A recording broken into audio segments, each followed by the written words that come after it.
Assalamualaikum Ustaz. Waalaikumsalam. Semoga Allah muliakan Ustaz. Semoga Allah muliakan Anda lebih daripada Allah muliakan saya. Ustaz, pada tahun kemarin tanggal 10 Desember saya waktu itu ada acara seminar, tiba-tiba saya menemukan uang 250.000. Kata guru saya, karena saya bilang kepada guru saya ada uang hilang, dan guru saya Ustaz juga. Ya, guru itu Ustaz. Ustaz itu bahasa Indonesianya guru. Guru itu bahasa Arabnya Ustaz. Ya. Dan guru saya Ustaz juga. Ya. Dia mengatakan, udah uang itu jadi milik kamu. Ah, ini dia. Karena saya tidak tahu ilmunya, saya pakailah uang itu. Sebagian disedekahkan, iya, rumus. Sedekahnya kurang lebih berapa ini? 20.000, 70.000. Kelihatannya sih berapa ini Mas?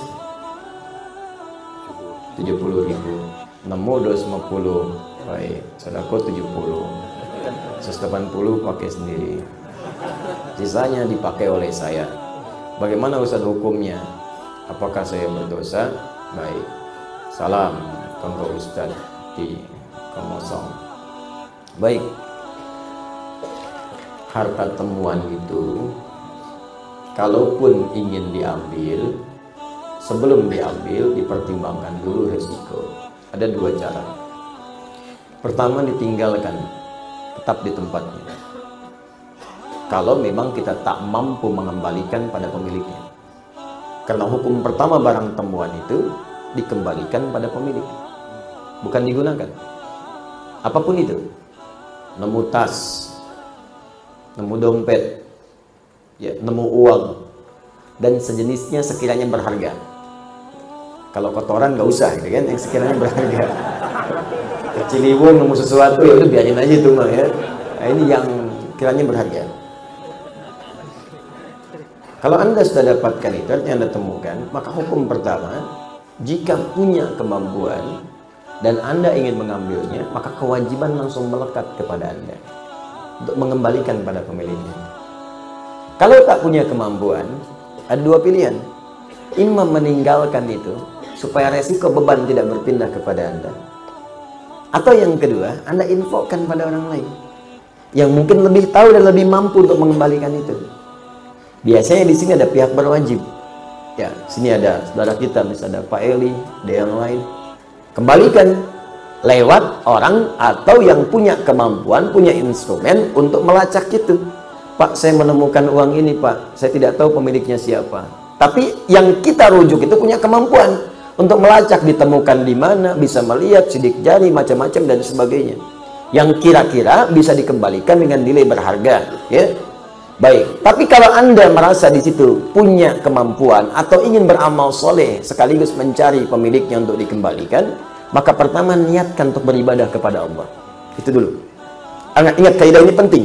Nanti begitu Anda niatkan karena Allah, maka Allah akan melembutkan. Orang yang memiliki barang itu boleh jadi ada manfaat yang Anda dapatkan dari situ.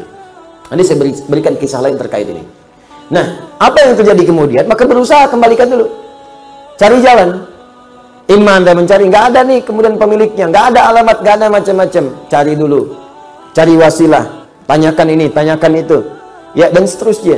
Sampai kalau kemudian pada masa tertentu tidak juga ada kunjung kabar, Anda tunggu sebulan nggak ada kabar, 2 bulan nggak ada kabar, 3 tahun nggak ada kabar, tidak sama sekali muncul pada saat itu, maka walaupun status barang itu kemudian dinyatakan tidak ada pemilik, yang berhak diambil oleh Anda bukan seluruhnya. 2/3 Anda sedekahkan, 1/3 Anda ambil. Jangan diambil semua. Ya, berikan kepada yang lain dulu. Hak yang lain berikan, Anda ambil sebagiannya. Jelas di sini? Baik. Tapi yang saya katakan sekali lagi, lebih baik kalau pun tak mampu, Anda serahkan kepada yang punya kemampuan untuk merujuk.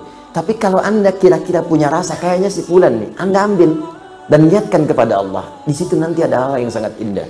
Pernah terjadi kejadian, seorang pejabat di Indonesia umrah, membawa uang cukup banyak, 3 miliar di kantongnya. Ya, pakai dolar dia bawa itu. Ini kisahnya tercerita langsung ke saya. Begitu kemudian teman-teman didapatkan itu, ketinggalan di bandara. Ya karena dia mau niat ibadah, ya sudahlah, biarin aja gitu kan. Dia jalan aja, sudah macam-macam. Tiba-tiba ada yang ngantarkan. Pak, katanya saya menemukan ini, kayaknya punya bapak tadi. Dia, oh iya betul ya, katanya punya saya ini. Nih silakan. Udah begitu dia buka utuh semua, nggak ada ambil, nggak ada apa. Tiba-tiba dia ambil $20.000, langsung diberikan. Pak, bawa aja ini, silakan. Silakan katanya. Jangan Pak, saya karena Allah, bukan. Memang Anda kerjakan karena Allah. Nah, ini bagian terima saya. Syukur saya kepada Allah, berterima kasih kepada Anda. Dia ambil $20.000, dia berikan kepada dia. $20.000, 260 juta, langsung ambil. Berikan. Banyak kejadian begitu. Ada dulu yang ketinggalan seorang orang soleh, dermawan, orang kaya. Ketinggalan teman-teman sekalian, mutiara hadiah untuk putrinya. Ya, jadi putrinya memasuki usia-usia yang cukup baik, usia sudah layak menikah, ketinggalan kemudian di sebuah toilet masjid. Jadi dia masuk toilet, tempat ada yang mengatakan tempat wudhu, ini kisah nyata.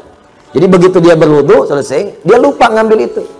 Sholat dia kan, pulang-pulang dia kaget kan, hilang, tidak ketemu. Balik lagi ngecek, udah nggak ada. Ternyata tiba-tiba ada yang mengetok pintu, seorang pemuda datang ke rumahnya dan mengatakan, saya menemukan ini, ada mutiara, ada macam-macam, dan saya melihat ada kartu di sini menunjuk kepada alamat ini. Saya pikir mungkin kartunya tidak penting, tapi saya lihat mutiara ini nampaknya sangat penting bagi Bapak. Silahkan Pak dicek lagi apa ada yang hilang atau ada hak-hak yang belum saya kembalikan. Begitu dibuka semuanya utuh. Apa yang terjadi? Dipanggil putrinya. Ketika dipanggil putrinya, dia katakan, nak, Bapak ingin memberikan hadiah ini tapi tertinggal tadi di musola. Tiba-tiba datang seorang pemuda mengembalikan ini. Pemuda ini boleh jadi bukan mutiaranya yang penting, tapi pemuda ini yang dikirimkan oleh Allah menjadi bagian hadiah untukmu.